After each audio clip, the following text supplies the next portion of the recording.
hayotingizdagi eng noqulay vaziyat? Noqulay va hech qachon esimdan chiqmagan vaziyatlardan biri 9 yo 10 sinf bo'lganman. Mani o'sha qishda paqildoq portlatganim uchun Milliy gvardiya mashinasiga o'tkazib, отделениyaga olib ketgan. O'sha kuni men bilan zizda bo'lib ketganman maktabda, chunki birinchi smena o'qishdan ketadigan, ikkinchi smena o'qishga keladigan payt edi. Hamma tashqarida, maktabda atrofida edi. Lekin qanaqa men u paqildoq portlatganman, zajgalka ishlamagan payt bo'lgan. Bir payt ishlab ketganda, случайно. Lekin majbur o'tganman. Milliy gvardiya kelgan bo'lgan. Tagiga o'tganman bilan.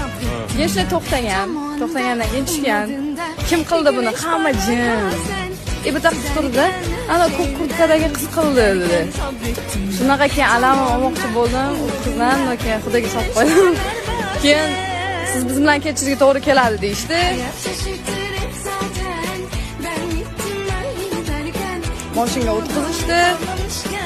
Keyin meni отделениyaga olib borib, sumkalarimni, kiyimlarimni hamma joyimni tekshirishdi. Topib olishmadi, chunki menda bitta dona edi.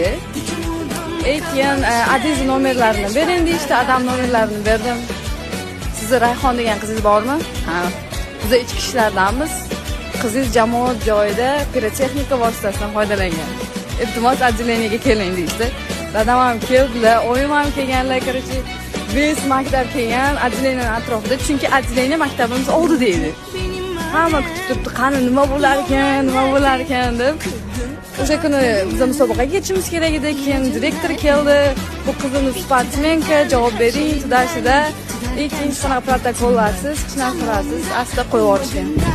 Hech qachon esimdan chiqmaydi bu voqea lekin.